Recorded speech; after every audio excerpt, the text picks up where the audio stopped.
What's happening, folks? Back with another reaction, back with some more New Order, and we're back with a New Order proper tune.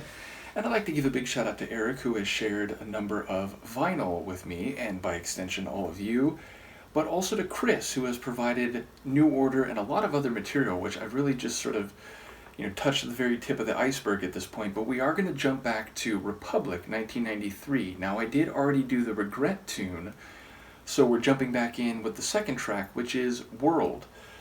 So it's a single word title. Of course, a world might not be literally a planet, but a world meaning a, if not self-contained, at the very least, distinct environment, a culture, a scene, maybe a place that is, again, referred to as a world because it is so distinct and discrete related to that outside of it.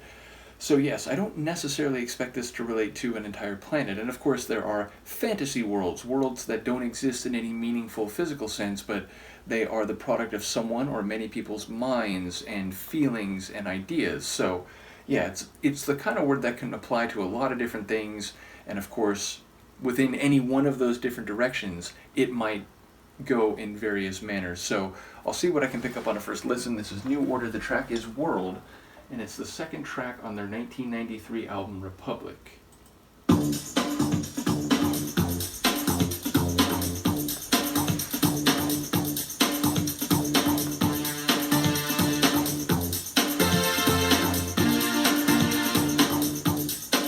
turn sideways to the sun, keep my thoughts from everyone. It's a jungle and a freak. Hear me talk, but never speak.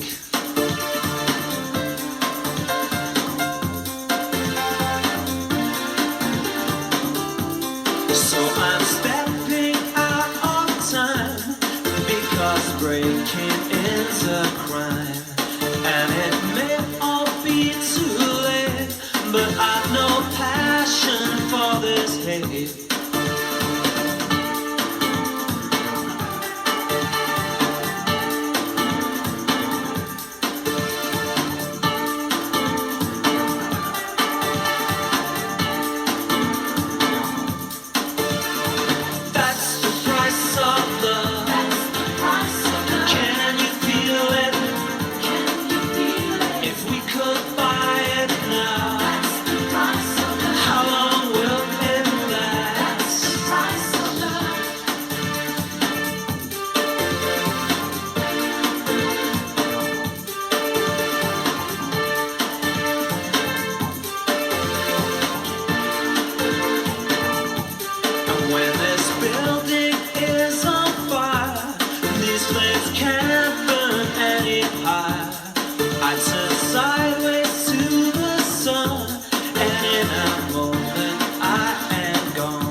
If we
it's like there's female backing singers, but it's almost like the way his voice is layered. It's like it's call and response. It's polyphony, like with himself. I enjoy that.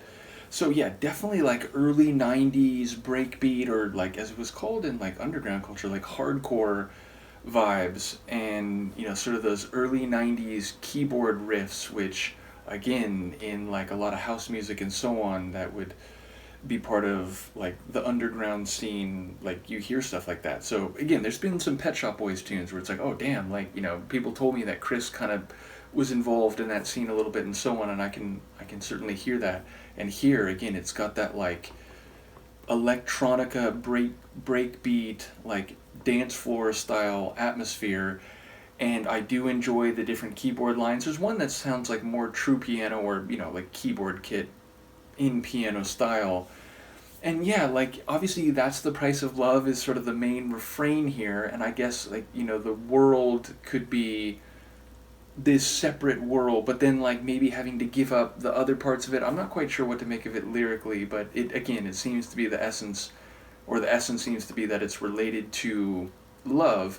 It is interesting though, because like I just did that song by Annie Lennox, Money Can't Buy It, and it's now a couple days later I do a song where they're talking about that's the price of love. So I get it, like price doesn't necessarily mean actual currency. It can of course mean like what you have to give up, or what you have to sacrifice, or the burden you have to take on, which is I feel like maybe not maybe almost surely more where this song is talking about. But yeah, I definitely enjoy his vocals. I like, it's interesting, Sumner's vocals. I remember people saying that like at first it wasn't clear who was gonna like take over when Joy Division became New Order and so on. But by this point, it's like his voice is not only, I think, very recognizable, but I think it's in a really good place, like melodically. So, yeah, again, a danceable tune, a tune with like electronic sonics, and a tune with vocals that really give you like a nice melodic bass line, and then by the end are kind of like overlapping, or going back and forth with the layering of his own lead vocals. So yeah, a cool tune. I will be careful as I go through this, because again, like, well, I guess it would be more older tracks, right? Because like Substance and Technique, I mean, Technique was like a proper album. Substance was a compilation. I remember when I was going through that, people were saying like, oh, well, this album, this is not the album track. This is a remix, or like a re-recording of it they did later, and so on. So I was suddenly thinking like, oh, would there be any crossover? But no, if this is 93, then everything here is ahead of where I've already been. So I guess I don't need to worry.